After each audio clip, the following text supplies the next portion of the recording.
আন্তর্জাতিক স্তরকে খুশি করার জন্য সৌদি আরব এবার যে পদক্ষেপ নিল তা কিন্তু রীতিমতো গোটা বিশ্বকে চমকে দিয়েছে।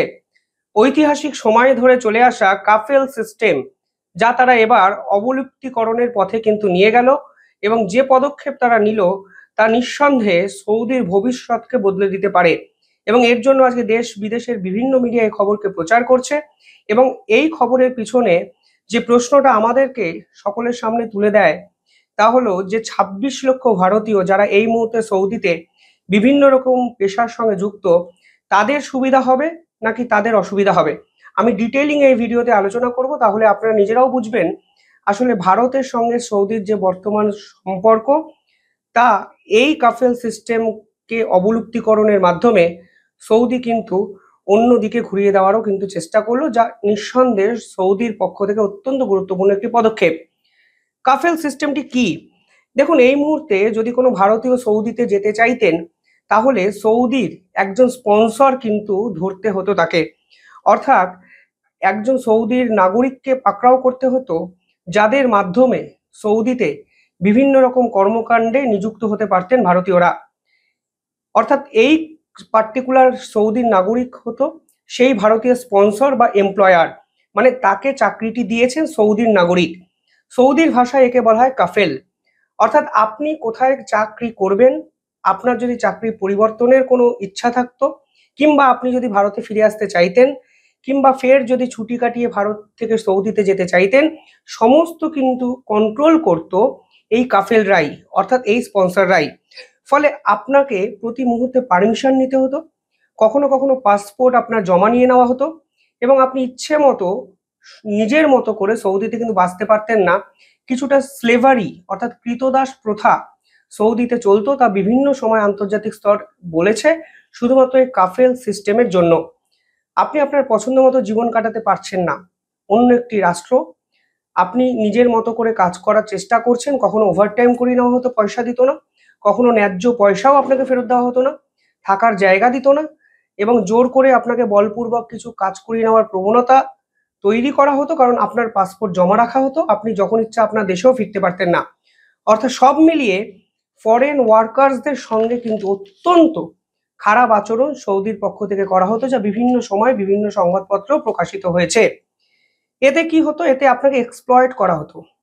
আর এখন সৌদি সরকার রিয়েলাইজ করেছে, বর্তমান যিনি প্রিন্স আছেন তিনি এই মডার্ন ডে অফ স্লেভারিটাকে বন্ধ করতে চাইছেন, এবং কাফেল সিস্টেমটাকে তুলে দিয়ে তিনি মডার্ন একটি সিস্টেমকে অ্যাপ্লাই করতে চাইছেন সৌদির সোশ্যাল ইকোনমিক সিস্টেমে, যেন সৌদির ইমেজটা চেঞ্জ হয়।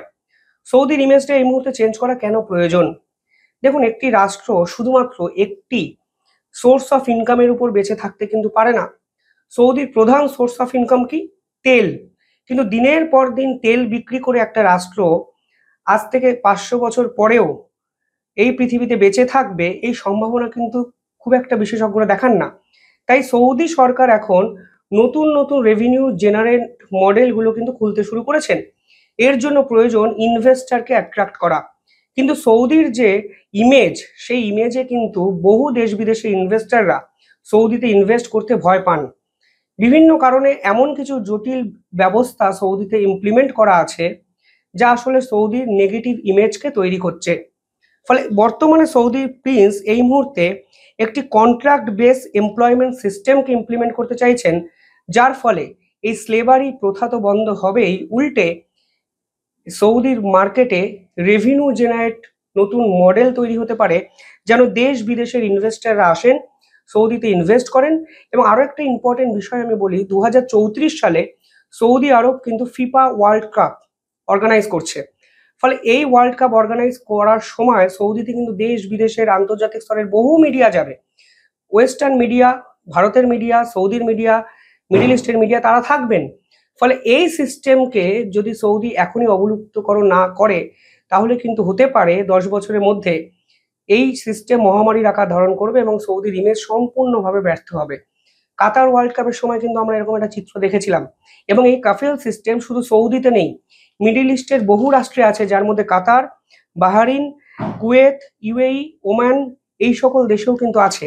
কাতার ওয়ার্ল্ড কাপে আমরা দেখিনি বাংলাদেশ ভারতের বর্ষের বহু শ্রমিকরা যেতেন, ওভারটাইম করানো হতো, কেউ পয়সা পেত, অনেকে মারা গেছিলেন কাতার ওয়ার্ল্ড কাপের স্টেডিয়ামগুলো তৈরি করার সময়। ফলে সৌদিও কিন্তু একই রকম ভীত সন্ত্রস্ত হয়ে যাচ্ছে যে তাদের ইমেজ যদি ক্ষতিগ্রস্ত হয় তাহলে সৌদি কিন্তু অন্যরকম একটি ভবিষ্যতে ক্রাইসিসের মধ্যে পড়তে পারে, এবং এর জন্য কিন্তু আজকে এই রিফর্মেশন তারা করলো। সেখানে বলা হচ্ছে কন্ট্রাক্ট বেস এমপ্লয়মেন্ট সিস্টেম তারা করছে ভিশন 2030-কে মাথায় রেখে, এবং এই মুহূর্তে হিউম্যান রাইটস ভায়োলেশনের যত অভিযোগ সৌদির বিপক্ষে করা হয়েছে বিভিন্ন আন্তর্জাতিক সংগঠন করেছে, সেগুলোর রেকটিফিকেশন সৌদি পার্সোনাল কেয়ারে করবে। এই মুহূর্তে যদি সৌদির জনসংখ্যাটি দেখেন তাহলে দেখবেন 1/3 পপুলেশন কিন্তু ফরেন ওয়ার্কার্স। 10 মিলিয়ন বিদেশি নাগরিক সৌদিতে কাজ করেন, এবং 1 কোটি এই বিদেশি নাগরিকের মধ্যে 26 লক্ষ হলো ভারতীয়। ফলে এখানে সৌদি কিন্তু ভারত বারবার যে অভিযোগগুলো বিভিন্ন সময় করেছে সেগুলোকেও যথেষ্ট গুরুত্ব দেওয়ার একটা চেষ্টা করছে। দেখুন, সৌদি এই পুরো ডিপ্লোম্যাটিক ক্ষেত্রে একটি ব্লান্ডার করে ফেলেছে 10-15 দিন আগে। আপনারা জানেন তারা পাকিস্তানের সঙ্গে একটি ডিফেন্স প্যাক্ট সাইন করেছিল, অর্থাৎ তারা ইসলামিক ন্যাটো তৈরি করার দিকে এগিয়েছিল, এবং 1 সপ্তাহের মধ্যে তারা রিয়েলাইজ করে যে পাকিস্তানের সঙ্গে ডিফেন্স প্যাক্ট সই না করে এই ডিফেন্স প্যাক্টটি যদি আমেরিকার সঙ্গে করা যায় তাহলে অনেক সুরক্ষিত জায়গায় তারা যেতে পারে। ফলে পাকিস্তানের সঙ্গে যখন ডিফেন্স প্যাক্ট তারা সই করে, ঠিক তারপরেই আফগানিস্তান পাকিস্তানের উপর আক্রমণ করে। এর ফলে সৌদি বোঝে যে যে পাকিস্তানকে ভরসা করেছে সৌদি, সেই পাকিস্তানেরই প্রোটেকশন প্রয়োজন। সেই ডিফেন্স ফ্যাক্ট অনুযায়ী বলা ছিল যে যদি পাকিস্তান বা সৌদি যে কোনো রাষ্ট্রের উপরে কোনো বিদেশি শক্তি আক্রমণ করে তাহলে অপর রাষ্ট্রটি ভাববে এই আক্রমণ তাদের উপরে হয়েছে। অর্থাৎ নিয়ম অনুযায়ী, চুক্তি অনুযায়ী পাকিস্তানের উপর যখন আফগানিস্তানের তালিবানরা আক্রমণ করে তাহলে সৌদির পাকিস্তানকে বাঁচানোর জন্য আফগানিস্তানের উপর আক্রমণ করা উচিত ছিল, কিন্তু সৌদি কিন্তু তা করেনি। সৌদি উল্টে যুদ্ধ থামানোর জন্য আবেদন করেছে আফগানিস্তান এবং পাকিস্তান দুপক্ষের কাছেই। অর্থাৎ পাকিস্তানের সঙ্গে ডিফেন্স প্যাক্ট যে তাদের ইমেজটাকে নষ্ট করে দিয়েছে তা কিন্তু তারা এখন বুঝতে পারছেন, এবং এই ডিফেন্স প্যাক্টের পর ভারত যেভাবে সৌদিকে হুঁশিয়ারি দিয়েছে, কোথাও না কোথাও এটা একটা রিডেমশন, একটা মুক্তির পথ, ভারতের সঙ্গে সম্পর্কটাকে নতুন করে রিনিউ করার একটা চেষ্টা সৌদির পক্ষ থেকে করা হয়েছে। কারণ সৌদি বারবার ভারতের দ্বারা জর্জরিত, ভারতের এই অভিযোগে জর্জরিত ছিল যে ভারতীয়দের এক্সপ্লয়েট করা হচ্ছে সৌদিতে, সৌদি গভর্নমেন্ট যেন ঠিকঠাকভাবে ভাবে। পরবর্তীকালে যে কথা আর উঠে আসছে নতুন যে নিয়ম, সেখানে বলা হয়েছে এই মুহূর্তে সমস্ত নাগরিক যে কোনো দেশেরই হতে পারে যারা সৌদিতে কর্মরত, তাদেরকে ফ্রিডম টু চেঞ্জ জব অর্থাৎ চাকরি পরিবর্তনের সুযোগ দেওয়া হবে, তাদের স্বাধীনতা থাকবে, এবং এই চাকরি পরিবর্তনের জন্য কোনো স্পন্সরের পারমিশন নিতে হবে না। তাদের অনলাইন পোর্টালে আবেদন করলেই বিষয়টা স্মুথলি হয়ে যাবে। নিঃসন্দেহে ভালো একটি মুভ। পরবর্তীকালে তারা বলা হয়েছে, সেখানে বলা হয়েছে যে ফ্রিডম টু ট্রাভেল, যখন ইচ্ছা দেশে ফিরতে পারবে, দেশ থেকে আবার সৌদিতে ফিরতে পারবে, সে অর্থে কোনো নিয়ম তাদেরকে মানতে হবে না। ডিজিটাল কন্ট্রাক্ট ভেরিফিকেশন হবে, লিগাল রিসোর্স যদি প্রয়োজন হয় সেই ওয়ার্কারদের, তাহলে কিন্তু সৌদি সেটাকে প্রোভাইড করবে। এর ফলে একটা জিনিস পরিষ্কার যে সৌদি নিজের ইমেজটাকে, প্রথাগত ইসলামিক রাষ্ট্রের যে ইমেজ হয় সেই ইমেজের বাইরে বেরিয়ে নতুন একটি সম্ভাবনা তাদের দেশকে নিয়ে ভাবছে এবং দেখাতে চাইছে, তা স্পষ্ট, এবং আন্তর্জাতিক স্তরে দৃষ্টি আকর্ষণ করতে চাইছে। এই মুহূর্তে 10 কোটি ফরেন ওয়ার্কার্সদের মধ্যে 26 লক্ষ ভারতীয় সৌদির বিভিন্ন সেক্টর যেমন construction, health care, domestic service, oil and gas এবং রিটেল সেক্টরে কিন্তু কাজ করেন।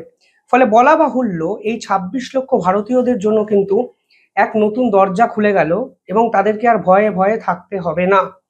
তাদের পাসপোর্টকে আর বাজেয়াপ্ত করে রাখতে পারবে না কেউ, তাদের বারবার ভারতের দূতাবাসের কাছে আবেদন করতে হবে না, ভারত সরকারের সাহায্য চাইতে হবে না, এবং এই নতুন রুল যদি অ্যাপ্লাই এবং ইমপ্লিমেন্ট বাস্তবের মাটিতে সৌদি সত্যিই করতে পারে, তাহলে কিন্তু ভারতীয়দের জন্য এই নতুন আইন সর্বনাশ নয়, বরং অনেক বেশি পৌষ মাস অর্থাৎ আশার আলো কিন্তু দেখাতে পারে, এবং তারা নতুনভাবে স্বাধীনভাবে সৌদিতে কর্মরত হতে পারে, এবং অনেক ভারতীয়দের জন্য অনেক অপরচুনিটিও কিন্তু খুলে যেতে পারে।